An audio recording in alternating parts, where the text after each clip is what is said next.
Hi everybody, welcome to my new channel mister B. నేను mister B. నా మాట సూటిగా ఉంటుంది, మ్యాటర్ క్లియర్గా ఉంటుంది. రివ్యూలోకి వెళదాం. జాలీ ఎల్ఎల్బి 2 ఈ ఫ్రైడే రిలీజ్ అయింది. అక్షయ్ కుమార్ హీరో.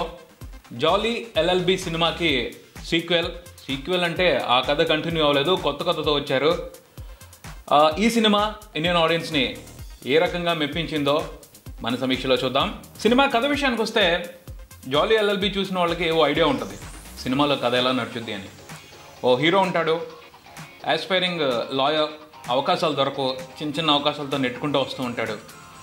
ఓ మంచి కేసు దొరుకుద్ది, దాన్ని ఎలా గెలిచాడు, అదే కదా ఇందులో కూడా. జాలీ ఓ జటిలమైన కేసుని పరిష్కరిస్తాడు. దాన్ని స్క్రీన్ మీద చూస్తేనే ఇంట్రెస్టింగ్గా ఉంటుంది. విశ్లేషణలోకి వెళ్దాం. సినిమా డీటెయిల్ రివ్యూలోకి వెళ్లే ముందు ఒక చిన్న పర్సనల్ అభిప్రాయం పంచుకుంటాను మీతో. సినిమా అంటే నాకు బాగా మోజు, అది అందించే ఎంటర్టైన్మెంట్ అంటే క్రేజ్. అక్కడి వరకే కాదు, చాలా విషయాలుగా సినిమా అంటే అమితమైన ఇష్టం. ఒక చిన్న విషయం చెప్తాను, బయట వాళ్ళు ఎలా అయినా ఉండనివ్వండి, ఏమైనా చేయనివ్వండి, సినిమా విషయానికి వచ్చేప్పటికీ ఓ రచయిత కానీ, దర్శకుడు కానీ, హీరో కానీ న్యాయాన్ని కాపాడటానికే నడుం బిగిస్తారు. కథ ఎలాంటిదైనా కానివ్వండి, దాని ముగింపు మంచికి పట్టమే. అందుకే నాకు సినిమా అంటే రెస్పెక్ట్. బయట ఎంతమంది న్యాయంగా ఉంటారో, న్యాయం కోసం పోరాడతారో తెలీదు. సొసైటీ ఇంతే, ఏమీ జరగదు అని లంచాలు ఇవ్వడానికైనా సిద్ధపడతారు, కానీ న్యాయంగా పోరాడటానికి ట్రై చేసేవాళ్ళు చాలా తక్కువ మంది. దీని మూలంగా న్యాయం దొరుకుతుంది అన్న దాని మీద అందరికీ కూడా సదాభిప్రాయం లేదు. కానీ సినిమాల్లో మంచినే గెలుపు వరిస్తుంది. అవి చూసినప్పుడు ఆనందం అనిపించింది, న్యాయం జరుగుద్ది సొసైటీలో అన్న ఓ భరోసా దొరుకుతుంది. అందుకనే నాకు సినిమా అంటే రెస్పెక్ట్. అలాంటి రెస్పెక్ట్ని కలిగించే సినిమానే ఈ జాలీ ఎల్ఎల్బి అన్నది నా అభిప్రాయం. జాలీ ఎల్ఎల్బి ఓ కోర్ట్ రూమ్ డ్రామా. కోర్టులో కేసుని ఎలా ఫైల్ చేస్తారు, ఎవిడెన్సెస్ని ఎలా సబ్మిట్ చేస్తారు, వాదోపవాదాలు ఎలా నడుస్తాయి, జడ్జి వేటిని కన్సిడరేషన్లోకి తీసుకుంటాడు, వేటిని తీసుకోడు, చివరికి న్యాయం వైపు ఆయన ఎలా నిలబడతాడు, ఇలాంటి విషయాలన్నిటి మీద ఒక క్షుణ్ణమైన అవగాహన ఈ సినిమాతో కలుగుతుందని గట్టిగా చెప్పగలను. దర్శకుడు సుభాష్ కపూర్ ఓ మంచి కథతో ఈ సినిమాని తీశారు. లైన్గా చెప్పుకోవాలి అంటే ఓ సింపుల్ పాయింటే, కానీ సుభాష్ కపూర్ ఈ సినిమా డైరెక్టర్, దాన్ని ప్రజెంట్ చేసిన విధానం అల్టిమేట్ అని చెప్పాలి.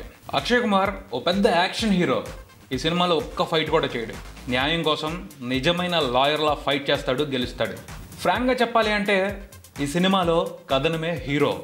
అంత చక్కగా కథనాన్ని ప్రిపేర్ చేశారు దర్శకుడు సుభాష్ కపూర్. అలా అని ఎక్కువ ట్విస్టులు పెట్టేసి థ్రిల్లింగ్ అయి నడవదు. ఓపెన్ మొత్తం ఇది జరిగింది, దీనికి సంబంధించి ఇలా కోర్టులో వాదోపవాదాలు జరుగుతున్నాయని క్లియర్గా చూపెడుతూనే ఇంట్రెస్ట్ క్రియేట్ చేసి సినిమా అవుతున్నంతసేపు కదలకుండా కూర్చోబెట్టారు. అది ఆయన గొప్పతనం. అలానే ఇంకో విషయంగా కూడా దర్శకుడు సుభాష్ కపూర్ని మెచ్చుకుని తీరాల్సిందే. క్యారెక్టర్స్ని బ్రహ్మాండంగా రాసుకున్నారు, చాలా బాగా వాటిని ఎలివేట్ చేస్తూ సీన్స్ రాసుకున్నారు.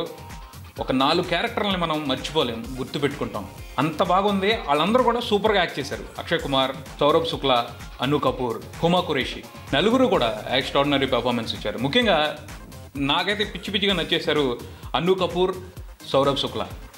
జడ్జి పాత్రలో కనిపించారు సౌరభ్ శుక్లా, ఎక్స్ట్రాడినరీ. ఆయన యాటిట్యూడ్, ఆయన మేనరిజం, ఆయన యాక్టింగ్ అదంతా కూడా ఒక స్పెషల్గా ఉంటుంది. ఫన్ క్రియేట్ అవుతూనే ఉంటుంది, సీరియస్గా ఉంటారు. ఎక్స్ట్రాడినరీ క్యారెక్టర్ డిజైనింగ్ అది, అండ్ సూపర్గా చేశారు. అలాగే అను కపూర్ హీరోకి అగెనెస్ట్గా నిలబడిన లాయర్. కేసుని డీల్ చేయడానికి లక్షల్లో ఫీజు తీసుకుంటాడు. అంత ఫీజు తీసుకుంటున్నప్పుడు మామూలుగా వదిలిపెట్టేస్తాడా? ఎంత చేయాలో అంతా చేస్తాడు. ఆయన స్కీమ్స్, స్కెచెస్, న్యాయం తన వైపు లేకపోయినా కేసుని గెలవడం కోసం ఎన్ని అడ్డంకులు సృష్టించవచ్చో వాటన్నిటిని కూడా ఎంత పవర్ఫుల్గా ప్రజెంట్ చేసుకుంటూ వస్తాడు అంటే ఆయన అలా, ఆ క్యారెక్టర్ అలా ఉండి ఆ ఎత్తులు వేయటం మూలంగానే హీరోకి బోళ్ళంత వెయిట్ వచ్చింది, హీరో మీద మనకి బోళ్ళంత రెస్పెక్ట్ కలుగుతుంది. ఇదంతా ఒక పర్ఫెక్ట్ డిజైనింగ్, చాలా బాగా చేశారని చెప్తాను. డ్రామా అంటే డ్రామా, మనసులకి హత్తుకునే డ్రామా. కొన్ని సీన్స్లో కళ్ళంబట్టి నీళ్ళు కూడా వచ్చేస్తాయి. ఆ తర్వాత ఎంచుకున్న కేసు కూడా చాలా ఇంట్రెస్టింగ్గా ఉంటుంది. న్యాయం ఎటువైపు ఉంటుంది, అన్యాయం ఎటువైపు ఉంటుంది, చూసేవాళ్ళకి కనిపించిందే న్యాయం అనిపించింది, వెనకాల ఉన్న అన్యాయం కనిపించదు. అలాంటి వాటిని నీట్గా డీల్ చేసుకుంటూ భలే రాశారు అండ్ చక్కగా తీశారు. I think very nice experience ఈ సినిమా చూడటం అనేది. వీలుంటే వదిలిపెట్టకుండా చూడండి. సాంకేతికంగా అన్ని విభాగాలు మంచి పనితనాన్ని కనబరిచాయి. ప్రొడక్షన్ వాల్యూస్ కూడా బాలీవుడ్ సినిమా గురించి ఏం మాట్లాడుకోవాలి, నెంబర్ 1గా ఉన్నాయి. ఆర్టిస్టుల పెర్ఫార్మెన్స్లు కూడా సూపర్గా ఉన్నాయి. అక్షయ్ కుమార్, హుమా ఖురేషి మధ్యన ఉండే రిలేషన్, అంటే వైఫ్ అండ్ హస్బెండే డిఫరెంట్ యాంగిల్ చూపించారు భార్యాభర్తల అన్యోన్యతకు సంబంధించి. వాళ్ళిద్దరు కూడా చాలా నీట్గా క్యూట్గా యాక్ట్ చేశారు, నచ్చుతారు చూడండి. జడ్జిగా నటించిన సౌరవ్ శుక్లా, లాయర్గా నటించిన అను కపూర్ ఇద్దరు కూడా ఫ్యాంటాస్టిక్ పెర్ఫార్మెన్స్ ఇచ్చారు, నచ్చుతుంది. ఆ ఒపీనియన్ ఇది. ఈ సినిమాకి సంబంధించి మీకు ఏమైనా డౌట్స్ ఉన్నా, మీ అభిప్రాయాలు నేను మాట్లాడాలనుకున్నా కామెంట్ చేయండి. మళ్ళీ ఇంకో వీడియోలో మాట్లాడుకుందాం. ఇంకో రివ్యూతో కలుస్తాను. వీడియో నచ్చితే మర్చిపోకుండా షేర్ చేయండి మీ ఫ్రెండ్స్కి. And do subscribe mister B channel. Thank you.